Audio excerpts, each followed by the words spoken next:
Well, welcome to this episode of the show. With me again is Luke. Glad to be back, Don. Thanks for having me. And you may be wondering, why does Luke actually have a background this time?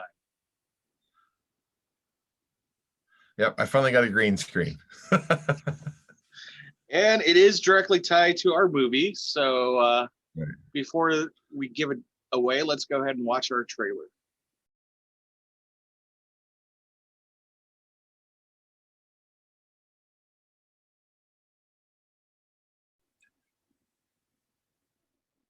So, what do you think? Well, if that doesn't get you fired up, I don't know what will. I mean, just watching the trailer, I'm sitting here going, "Let's go!" I mean, that never die, never quit attitude that Carl Brashear has is just, I mean, Yeah, it's absolutely phenomenal. it is. I mean, I think about the little things you hear people talk about, and that we think about, oh, this is a big deal, and the stuff that man had to overcome. So, as you can see in Luke's screen there, that is the actual Carl Brashear. Yep. And I believe he's sitting over where it actually says his death in 2006. Move out of the way so you can see the screen. There you go. So, one cool thing about this movie was Carl Brashear was actually a technical advisor on it. Yeah, he was still alive at the time when they made this movie, and worked with Cuba and stuff on things, and they got to converse, and that had to have been really cool, I think, for Cuba Gooding Jr. to work with the actual guy that he's playing. And I mean, I personally feel like he did an amazing job portraying this role. I mean, I don't see him as anybody else but Carl Brashear when he's playing him, and it's just it's a great performance. Well, one thing I do want to point out, we did choose this movie for kind of two reasons. One, we both actually really love this movie. Yeah. And two, we thought this would be a great way to start Black History Month. Do you know where Black History got its start from? Black History Month, I should say. I don't know, actually. That I don't. So it actually came from Carter G. Woodson. He was a noted African-American historian, and he initiated the first Negro History Week in February 1926. Oh, wow. In fact, Dr. Woodson selected the week in February that included the birthday of both Abraham Lincoln and Frederick Douglass as two key figures in history for African Americans. Well, that's cool. I did not know that. And then, ever since 1976, it has been officially designated as Black History Month. So that's really cool. I didn't know that.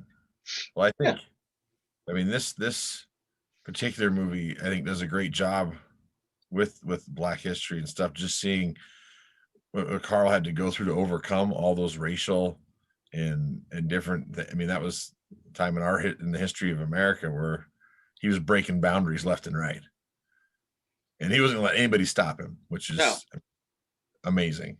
No matter what they did, and they tried. I mean, it's amazing to me how hard they tried to break him and didn't, No, you're absolutely right. And it's shameful in a way, too, when you really look at the things that were being done to him. Yeah.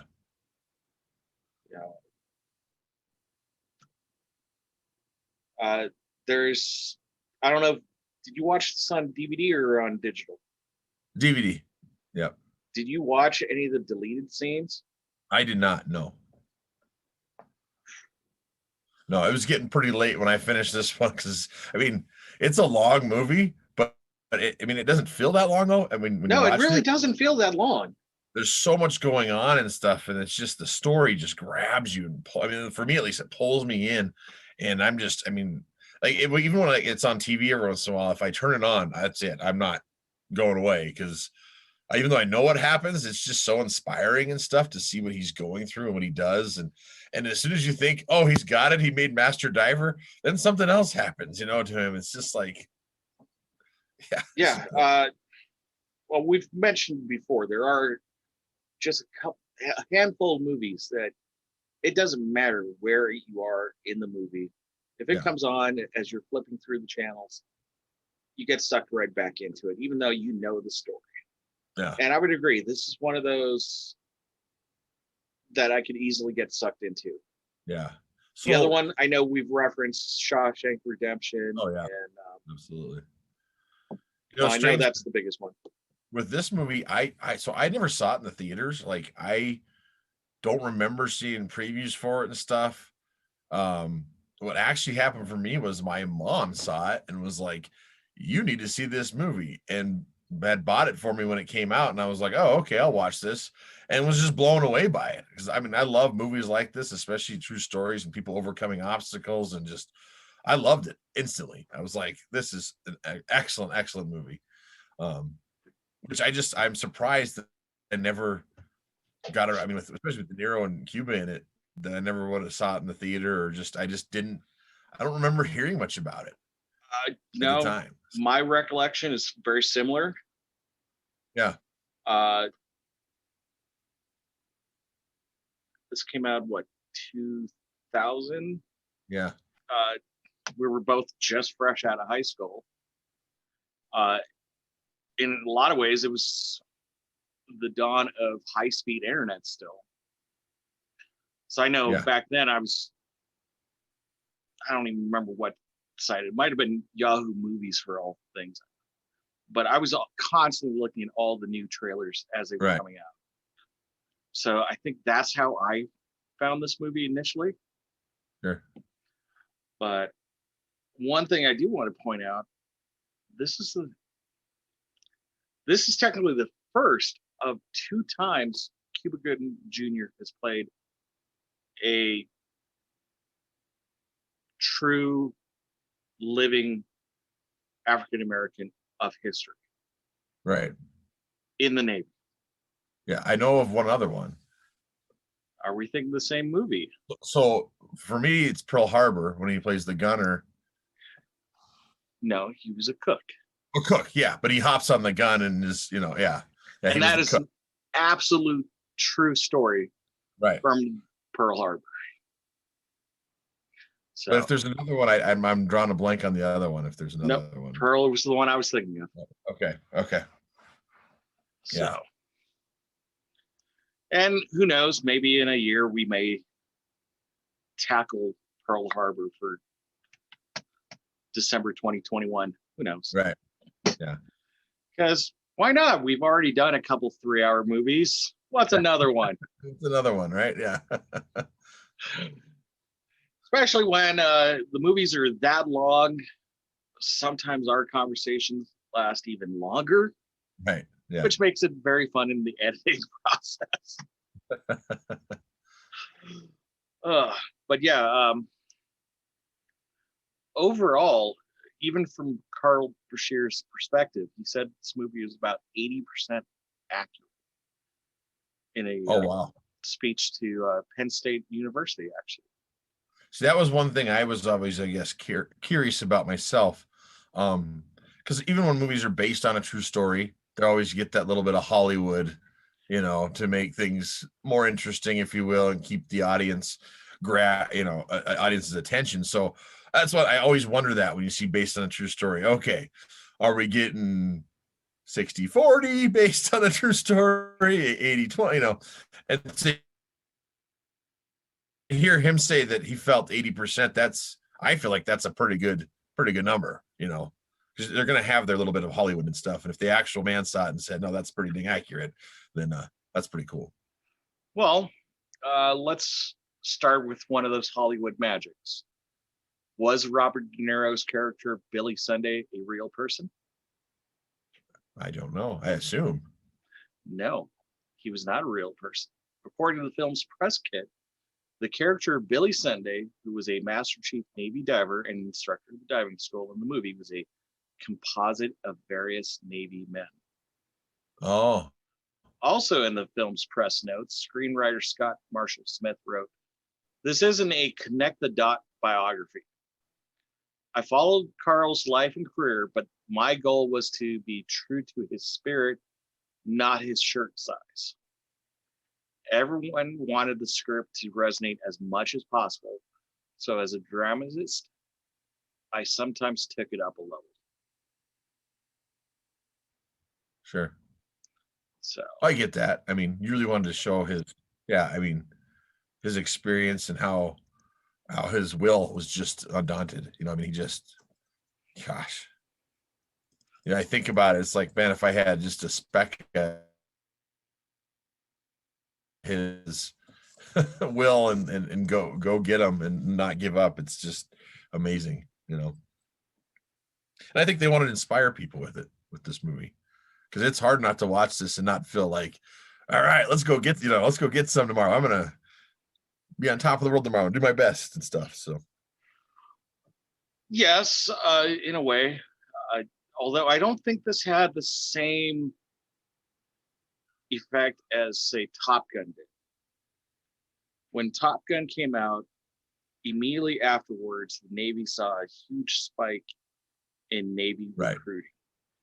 And this film didn't quite have that same resonating. Well, so like you're saying with Top Gun, it's, much more like, heck yeah, that looks awesome. I want to be a fighter pilot. Where this, you see some of the not so good sides of the Navy, where it's like, holy cow, look at the way they can treat people and stuff. And, it's much more inspiring, I think, about how just Carl's will to get what he wants and stuff. Everything from the old general or admiral that's up in the tower that is making life just hell old for Pappy. him. Yeah. It was, there's a few screw shorts going to the mental hospital, it seems like, to, that young guy who's by the book, who doesn't want to let him go on anymore because he's the new Navy, Oh, you're talking about the Officer Hanks. Yeah. The guy who played him, if their goal was to make you hate that guy, boy, they did it with me. I couldn't stand him. I'm just like, I'm wanting De Niro to punch him in the face, Which is funny because he directly followed this movie up, if I recall the timeline correctly, with a great drama that used to be on CBS. And Ghost Whisperer. Oh, never saw it. With Jennifer Love Hewitt. Yeah, I know what you're talking about. I never watched that one, but yeah, I know what show you're talking about. Yeah, and on there, fans fell in love with him, and spoiler, when his character dies, yet his spirit took over a different body. That's a whole different podcast. But the initial him dying, it really affected fans. But in this movie, you hate his guts. Yeah. Oh, big time. That's what I mean. So I always look to myself when I really decide to like hate a character in a movie. After the whole thing's over, I look back and go, wow, that actor did a great job, because, to get you to really dislike somebody, you have to, because it make you feel like that guy's such a jerk or whatnot and stuff. That's you have to do a pretty good job acting to get that, get people to hate you like that. Yeah. Instantly, so quickly in a movie. You only got 3 hours and you got to make them not like you. Yeah. Yeah, we had a lot of good character actors in this movie. Now, were you a fan of The West Wing? So I never watched that either. I'm not a big TV show watcher. I love watching movies, but okay. So I'm going to assume you haven't seen Psyched either. No. Okay. There goes the reference I was going to make. Dule Hill is actually in this playing Redtail. So, and I didn't even realize it until I started looking at the actual cast on this movie. Oh, sure. That was him because he was so young at the time. Right. Yeah, it's interesting. Like, you know, when you get movies like this and the actor who's really young, or like, you know, I've seen other movies too where you don't recognize him and you go back. Well, just like our when we did Princess Bride with Robin Wright, I didn't realize that she was Jenny from Forrest Gump until I was like, what? That's the same person, you know. Yeah, I know. And now she's in the Wonder Woman movies, and I'm like, oh, that's okay. I'm starting to connect all those dots just because she looks so different from time periods, you know. Yeah, no, I can see that. So, it's just cool because I mean, just it's cool seeing an actor develop over time and stuff. And, you know, I think that's a neat feature. I'm not 100% sure, but I know this was one of the last films that Powers Boothe was in. Oh, really? Yeah. Because if I'm not mistaken, he passed sometime around 2010 off the top of my head. Yeah, that sounds right. So, and I'm hoping at some point we come across a film that I'm hoping is in your repertoire of movies that you love, where he plays a major. Does it include Powers Boothe? Yes. Oh, I hope you're talking about Tombstone. Okay, I wasn't thinking that one, but yes, he's in it. Yeah. No, I don't get me wrong. We will be doing Tombstone. I have like 4 other people who said, "When are you going to do Tombstone?" So right, that one is coming. At this point, I think with the way we have things mapped out, it might be something this summer. So right. Summer, fall. Not 100% sure, but I was thinking earlier than that. Okay. Hit me with it. I'm not sure. Okay, I'll throw out other character actors in this movie, and you tell me. Okay. Now, which one I'm talking about? Charlie Sheen. Okay. Jennifer Grey. C. Thomas Howell. I'm blank. It's not. Oh, he was in that. Oh, no, wait. Is it hang on. And Patrick Swayze's in it too? Yes. Okay. Where they fight the Russians. Oh God. Yes, you know which one I'm talking about, so I won't. And I've drawn a blank and they just remade it again. Red Dawn. Red Dawn, thank you. Oh God, I was just like, I can see the movie. I'm seeing him fighting, and yeah, Red Dawn. Because he plays the fighter pilot. Powers Boothe doesn't he? Right. He parachuted out and Wolverines rescue him, and yeah. I have a feeling though, if we do Red Dawn on here, just to be fair, it has to be a compare and contrast between the original and the remake. Right. That would be cool. That would be fun to do. A compare and contrast to because I actually haven't seen the remake. Like, I watched the original. I love the original, and so that's why I was just like, you know, just like with Footloose. I love the original Footloose. I didn't see the remake because I heard it wasn't near as good. So I was just like, I don't want to ruin it. I don't need to watch the remake. I'm sorry, I'm guilty on both counts.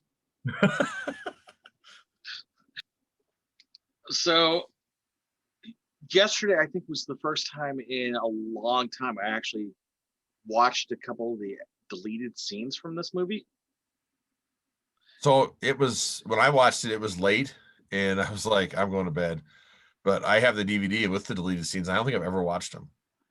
Yeah. That's one of the things I love when one of my movies that I update to digital has all those extras still included. Yeah. A lot of the times anymore, it's just the movie. And as a movie fan, that kind of upsets me. I like having all these extras. Yeah. You love the behind the scenes or the deleted scenes, or even the additional audio track.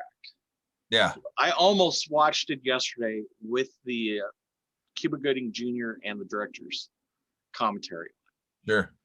And with most digitals anymore, you can't get that. Right. Yeah. And it's kind of sad. But in this case, they did one scene, and even the way they did it, it was heart-wrenching.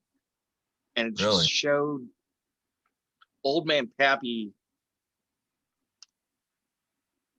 how cruel he could be. I don't even know what the premise was going into the scene. Sure. They had two little puppies. It looked like a little French bulldog or something. Right. That Cuba had, and then I'm not sure what the other dog was. And they were celebrating the dog. So I don't know. Again, they don't give a lot of context on where the dog's from, whatever. But they stop in front of Old Man Pappy's tower, and he yells at him and tells one guy to grab that red bucket. He does, and says, "Now give that dog a bath." "But sir, this is lice or lie." Yeah, do it. Just. Oh yeah. I got to give Hal Holbrook a lot of credit for portraying this, because this was one of the darkest characters I've ever seen. Oh, out of his super dark, and just, I mean, what I say goes, Yeah. And then, I think it helped too with how dark he was when Sunday finally defies him, and on the final exam. Yeah, I mean, on the fight, they do everything they can to make it so that he can't pass, cutting his bag open and throwing his stuff everywhere, but Sunday's not going to pull him up, he's like, if he wants to stay down there, I'll let him, sort of thing. And, right is, I think Sunday, when he was about to try to pull him up, it's because he's worried he's going to die, I think, Yeah. And all of a sudden the rope gets tight and you're just like, oh, thank God, he got it done. Because it's like, that feels like he's not, and he's been under there for so long. And I can't imagine how cold that would be. I mean, just, it's unbelievable. And then they pull him up, and there's nothing they can do. Completed it. So, well, that was a fantastic way they played out that scene. But in this deleted scene, they didn't show anything, but they had the perfect dog whimpering cry. Oh, geez. As they're presumably washing this dog, and it was hard to listen. It makes you wonder if they didn't have that scene in a test audience or something, and people were just like, people love their animal. Yeah. And stuff, and we're like, this is wrong, and they went, let's just pull that. We've established he's a jerk and no one likes him. We can pull this scene. Well, they had a couple other scenes in there. One that, just the way they title these things were a little weird. Normally you'd get a little context. These were just simply listed as dog scene and love scene, for example. They had this whole. Obviously, this is an R-rated film. Right. They had what I would consider a PG-13 love scene in this thing, and it just felt awkward. Who is it between? Cuba Gooding Jr.'s character. And his Carl and Joe. And I completely agree. These were unnecessary scenes. We didn't need to see Cuba and Joe. Yeah. Having their first time together.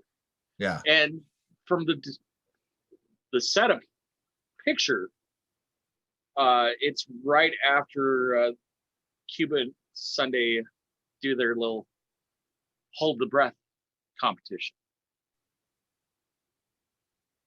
So it was just. No, I'm glad they pulled that because it's way more powerful how she's driving away and he's running down the street and the taxi driver's like, I think that boy wants to marry you, or something.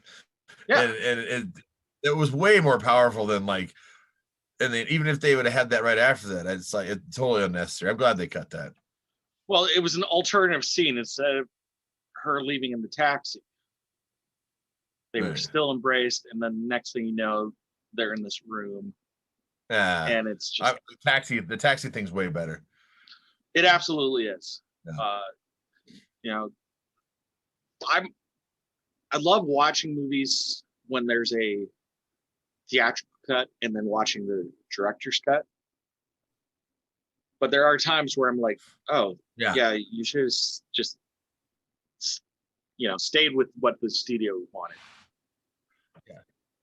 Yeah, there's times when it's like, I mean, like when we talked about in Lethal Weapon, I wish they would have left that schoolyard scene in, when Riggs goes over to the schoolyard and stuff to save the kids and stuff. But there's a lot of times though when you watch these movies and you're like, oh, I see where they cut that out of there. It's rarely. I agree.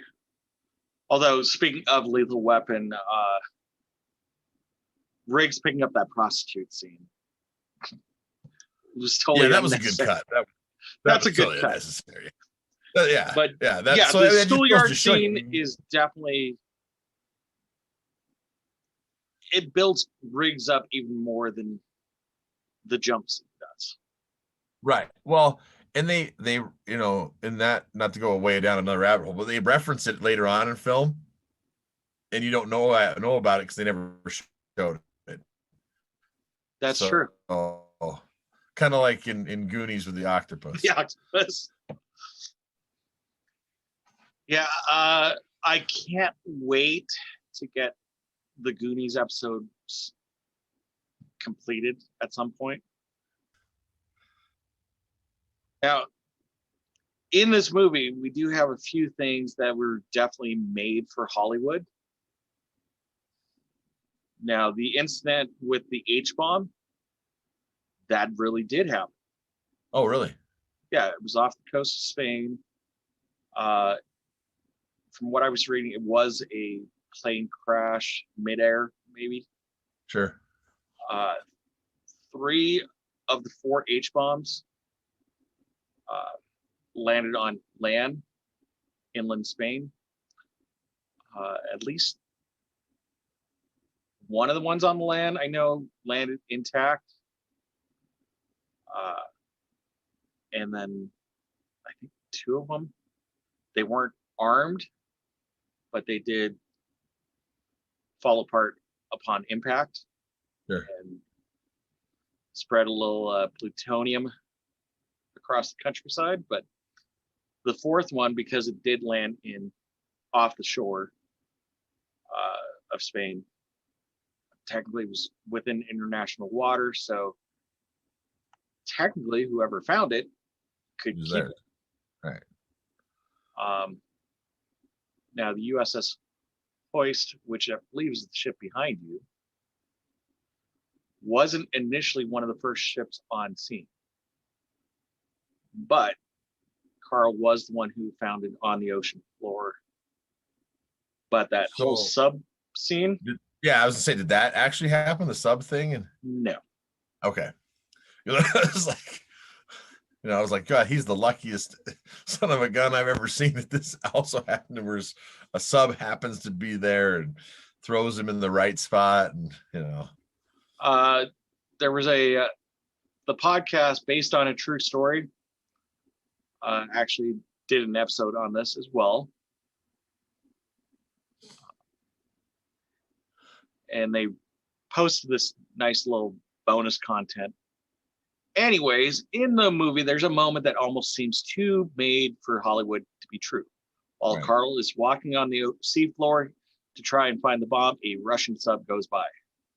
Carl's airline is caught up on the sub, and for a while, Cuba Gooding's version of Carl is dragged by the sub until the airline happens to slip off the sub.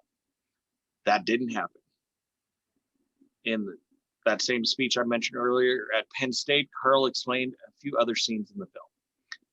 The barracks walkout didn't happen in New Jersey. It happened in Florida.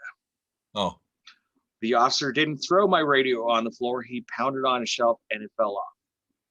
I wasn't dragged by a Russian sub, but it made for good footage.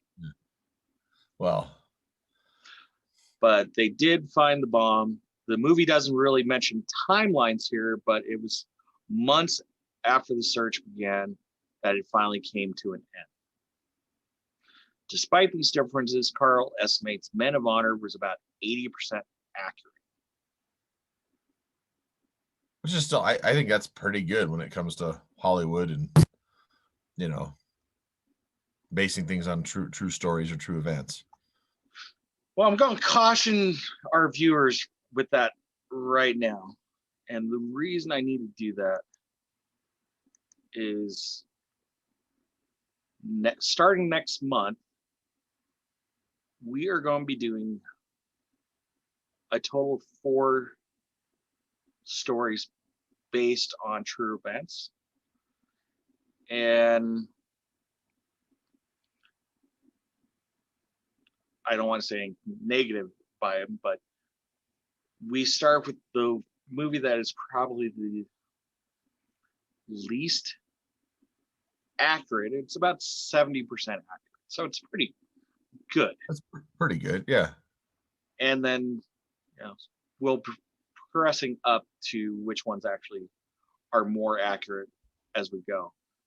And I'm really looking forward to everybody, you know, see these 4 episodes because it is one of my side hobbies besides movies of things I really love. And just as a teaser, I'm going to say it is the early days, or as I call it, the golden age of NASA, when we had the Mercury missions, the Gemini missions, and the Apollo missions. Yeah. So, and quite honestly, our first movie, I will go ahead and tease it out right now, and that is going to be Hidden Figures, which could have easily been used this month as part of Black History Month. Oh, sure. But it's a nice segue to both the larger spectrum, because March is Women's History Month. So Absolutely. This is part of the reason we chose to do Hidden Figures for March 1st. So I hope everybody tunes in for that. But based on a true story and being a true story, you know, when we did A River Runs Through, yeah, that was, I would say, 95% accurate. You know, obviously we already hit all the high points of they didn't film in the Missoula valleys, right? But they got close approximations. They shortened the timeline. Yeah, and the rivers they were on looked real. I mean, they did a good job with that. I mean, Robert Redford did a good job with that. So, but like Carl said, it made for good footage with that sub scene. Yeah. Oh yeah. So now some of the things they didn't show in this movie that were necessarily true. Him and Joe did have some relationship issues. They did end up divorcing, I believe, in 76 or 78, one of the two. Huh. And obviously Carl was a hard man to truly love because he got married 2 more times and divorced 2 more times before his death in 2006. I did not know that. In fact, him and Joe had 3 or 4 kids, even though our movie only shows the one son. Right. At the time of his medical evaluation, he had 3, I believe. Okay. So, but that was another thing, you know, as he said, this isn't a connect the dot biography. It was. Yeah, no. And I'm glad they didn't do that. It flows so well the way they did it. So yeah. Now, one of the things he did say during his initial training, we saw it as them slicing the bag and throwing the bag haphazardly onto the bottom. So parts would scatter all over the ocean floor. That part was true in essence. A lot of the times, he'd be down there saying, okay, I'm ready for my tool bag. And they really did delay setting down his tools. Yeah. They did everything they could to try to get him to quit. Yeah. So. Which in turn, I mean, it feels like it just drove him even harder. You know? Tell me I can't do something and I'll prove you wrong. So the officer of Hanks, I couldn't find anything saying he was accurate. So I'm going to assume that he was a composite of multiple officers. Probably. Multiple officers that were trying to put roadblocks up, let's make it into this one because jerky officer. I have friends in the Navy. We obviously have some friends between us that are in the military. Yeah. The odds of having the same officer cross your path that many times for your career is slim to none. I mean, it's So the fact in our movie that everywhere and the chances of them being transferred with you, it's just the odds are slim. I'm not saying it couldn't happen. It could happen, but it's just they're not very likely. Yeah, especially 3 different promotions, because in the beginning Hanks is a lieutenant. Yeah.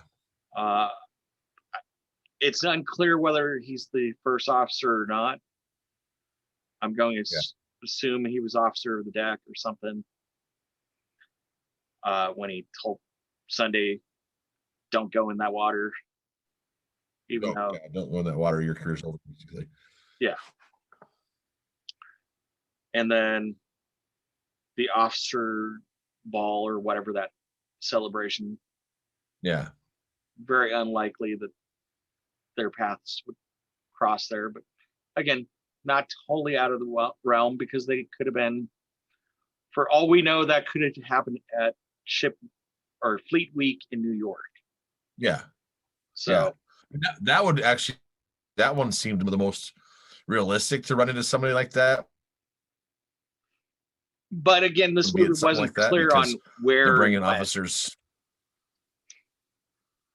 Right. Yeah. Yeah. But I did find it interesting. According to Carl himself, the incident where his leg got damaged. Yeah.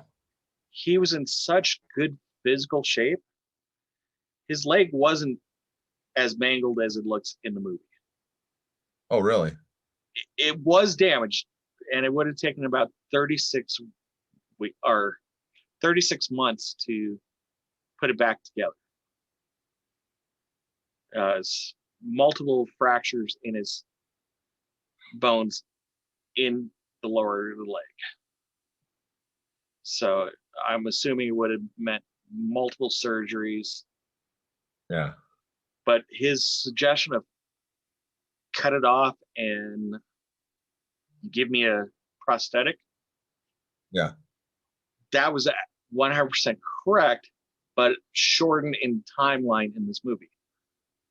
Because he said, take it, give me a prosthetic, and let me train in 12 weeks for eval. Right. It was actually 5 months after they took his leg that he finally got set up with his prosthetic. And then right. I was gonna say that seemed like that timeline was a little off, but it was a little off. Again, not a connect to the dot story. So, but that final. So I got a question. Go for it. Yeah, that's right. That's what my question was going to be. Was that did they actually make him get in the suit in the courtroom and do what he did? Do we know? Yeah. Okay. Let me answer this correctly. Yes, he had to do the 12 steps. No, it wasn't in the courtroom. The courtroom scene kind of was a more dramatic way of assembling everything into a nice, clean bow. Right. He did have to go through the evals and whatnot to get to that court date. It felt, yeah. But kind of using our last movie, A Few Good Men, it made for good drama in the courtroom. Yeah. But in reality, it was more of a closed door session where he pled his case, and in the end, he got sent back to diving school to get recertified. Oh, sure. So he did have to do the 12 steps with the prosthetic at the dive school, right? Not in that courtroom scene. Now, I'm glad they did it the way they did in the movie, because boy, it really ties it together, and you got the, it feels way more inspiring, and you got Sunday up there, I want my steps and stuff. Yeah. And, yeah. So. And the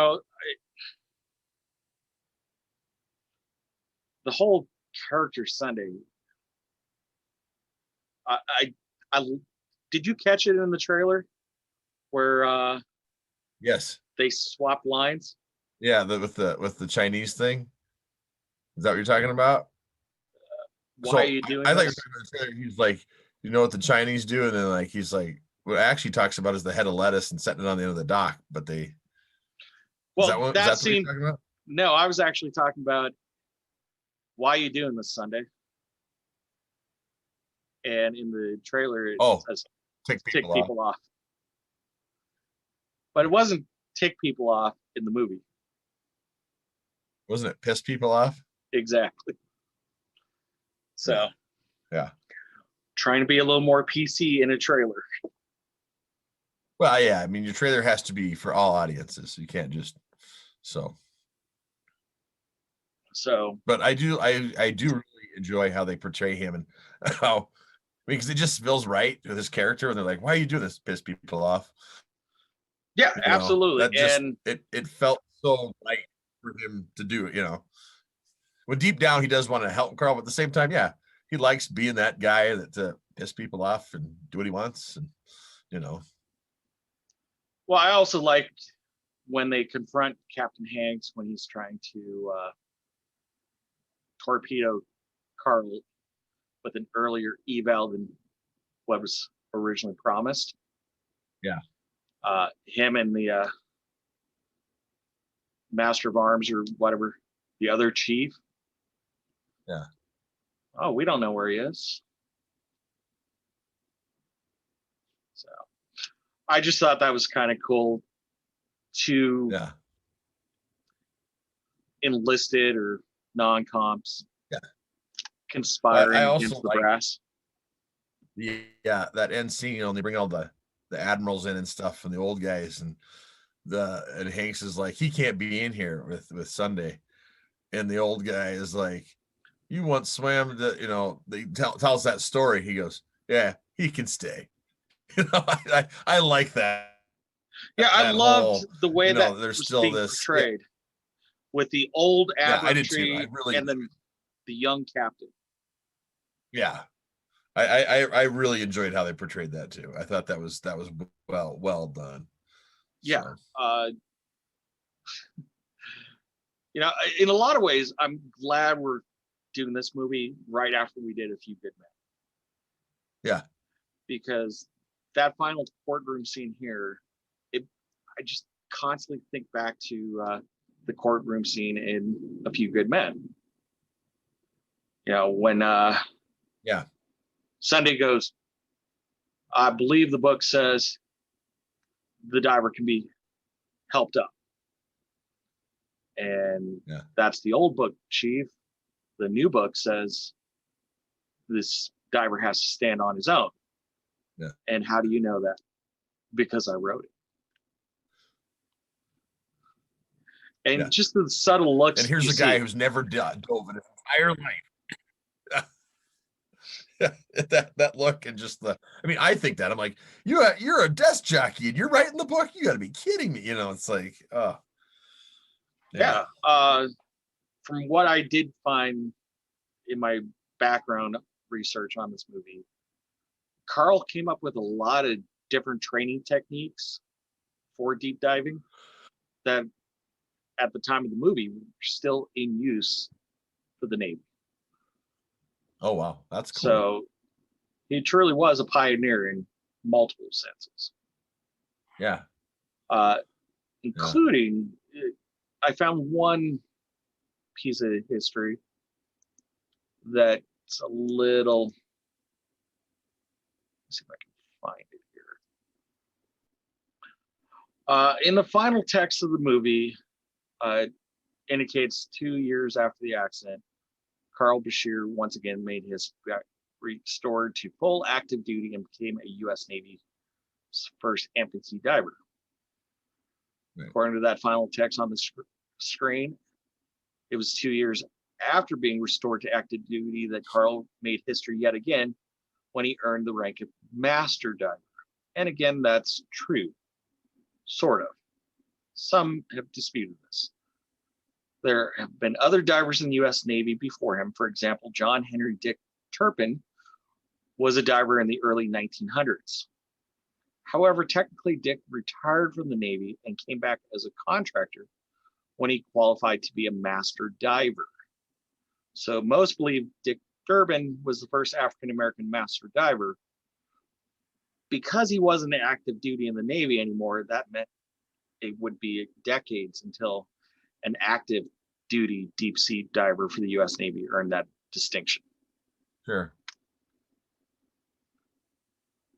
So that's why most official U.S. Navy historical documents refer to Carl Brashear as the first African-American deep sea diver in the U.S. Navy's history, as well as being the first amputee diver. Right. Make master diver. That makes sense. It's following, like you said, protocol of actually being enlisted. That other gentleman was just a contractor or whatnot. So, well, he retired officially April 1st, 1979, as a Master Chief Petty Officer and Master Diver.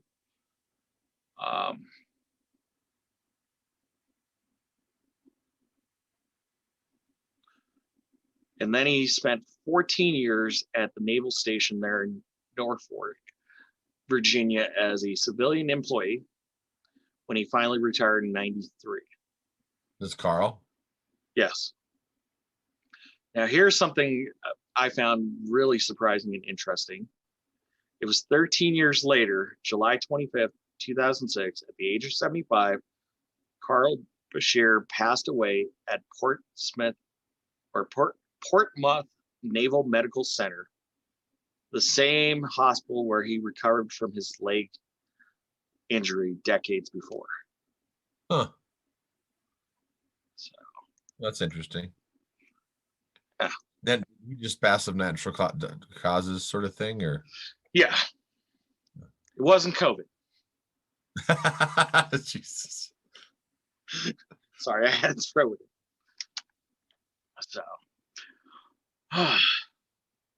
now, hopefully we'll all get shots here soon, and COVID will truly be part of our history, as this movie has been part of ours. Yeah, absolutely. And then we're gonna have all the COVID movies coming out. That's coming. There's gonna be some. Yeah, that's a whole different subject. Yeah.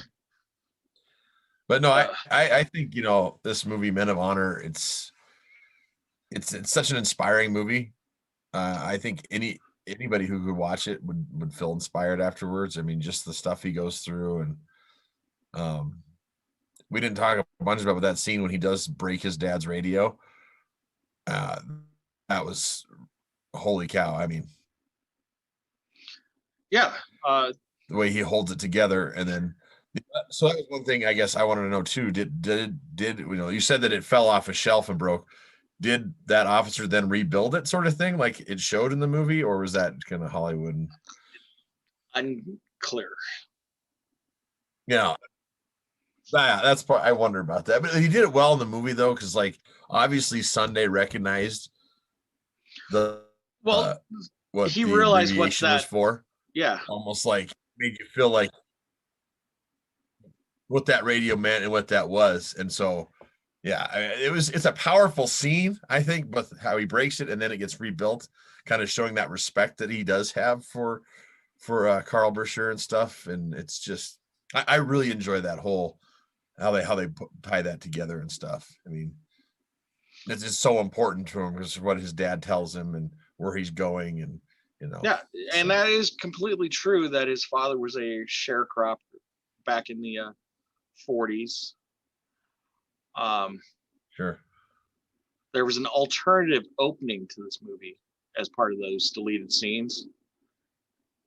Oh, really? Yeah. If you recall the very opening of this movie, we actually see Carl on the hoist, presumably when he's pulling up that H-bomb. And Sunday's under arrest with the shore patrol. But the original opening was some kid finding Sunday on the beach, passed out drunk, before the shore patrol got him. So I'm glad they changed that. Yeah. So that's done. They didn't need that. It was good enough where they had it. You could tell he was in trouble. So not doing too well. So yeah. No, I think all the characters that we have in this movie did a great job, especially the ones that are actually real people. Right. And then the ones that were. Go ahead. I was just like, so I had one thought about characters and the actors in this. The only character that I thought, and she did a great job acting the part, was I thought Charlize Theron looked too young for Sunday. Like that was the only thing that ever bothered me. I was like, because he seems like this old guy, and she looks the same age the whole time, and she, that was the only thing I was like, it looked like more like I thought she was his daughter, not his wife, but that was the only thing that ever bothered me about this. I was just like, she looks almost too young. Well, they kind of made fun of that in itself when Sunday and they did. Lieutenant Commander Hanks meet up at the ball. Yeah. Oh, is this your daughter? Come on, Billy. Yeah. Come dance with your beautiful wife. Kind of playing the Southern charm. So. Yeah, exactly. So obviously that whole scene. Well, I shouldn't say the whole scene. Presumably something like that may have happened with one of Brashear's colleagues. Because again, Sunday was a composite of multiple Navy. Composite, which it makes sense that they kind of, because how they did that. Now that you say that, it's like I can see Sunday representing a lot of different people, and it's easier to make him into one person, I think. For the story stuff, but it works. No, they did a fantastic job. I think it's great that you got this grislier, older, I don't really want to say old, but older senior chief diver. Right. Who may or may not have a younger, very attractive wife. Like, how did that guy get so lucky to have somebody? But, it's very possible that, there was one chief who had a very attractive wife, but he wasn't that old. Right. Yeah. So. Yeah. But overall, this movie is it's so good. Did it? Now I didn't look, but did it ever win any awards or anything? Or, I mean, you got 2 Academy Award winners playing that do an amazing job. Honestly, I didn't even look to see if it actually won anything, but at the time, Cuba had already won his Academy Award. Right. De Niro has at least one. I think. Yeah. Doesn't Charlize now have one too? You got one too, yeah. Yep. So this I mean, there's the award. Yeah, they're all. I mean, there's so many good actors in it, and they needed. That's why it really when I first saw this, after, like I said, my mom was the one who bought me the DVD, going, "You're gonna like this." Well, I'm glad. Like, how did I not see this in the theater?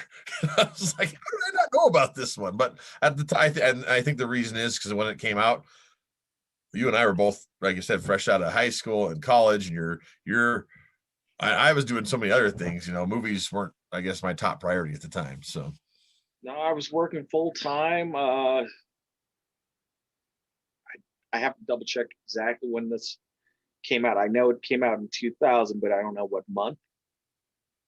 So it's very possible not only was I working full time, but I was also doing a full time student thing at the U of M because I was just nuts at the time. Yeah. Trying to do full time. But I think my recollection is I saw the trailer. It looked really good.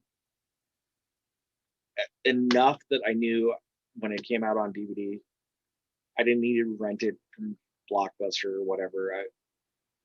It just looked really good enough where I just impulse buy it.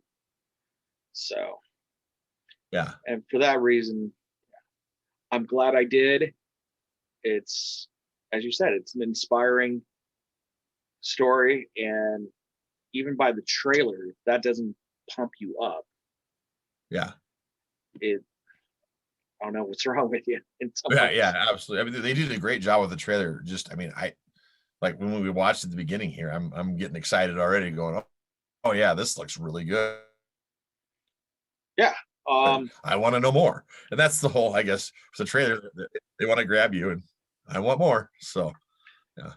And as we've discovered, not only with this movie, but sometimes when they do the trailer, it's trying to just grab your attention, and they may use an alternative scene in the trailers versus what's actually in the movie. And if I really think about it, I could probably come up with a dozen different movies that the trailer doesn't match the movie, or the trailer was better than the movie. Right. Yeah. That happens occasional too, where the trailer has got all the good parts. You watch the movie and go, oh, so those were all the good parts. It's like... And then sometimes you watch the trailer and you're like, oh wow, it's the first 5 minutes of the movie, and then the rest of the movie is sometimes great, and sometimes it's like, wow, that really was the best of the movie. So, but yeah. Overall, as we discovered, my family has a lot of naval tradition in it. So for that reason, which I didn't know until we did The Few Good Men. And you have a lot of history and tradition, and the title of the Men of Honor, I mean, it's perfect. I mean, honor is throughout the whole movie. So Luke, once again, I want to thank you for joining me on this, and I hope everyone tunes in, because once again, we will be seeing Luke in 2 weeks when we do Lethal Weapon 2. Heck yeah. Now, I'm going to throw it out now. I don't have the director's cut for Lethal Weapon 2. I don't know if there is one that exists. But I'm going to say I don't either. I just have the regular one. So if you don't have the director's cut, that's fine. It'll be the same as us. So hope you tune into what we talk about with Lethal Weapon 2.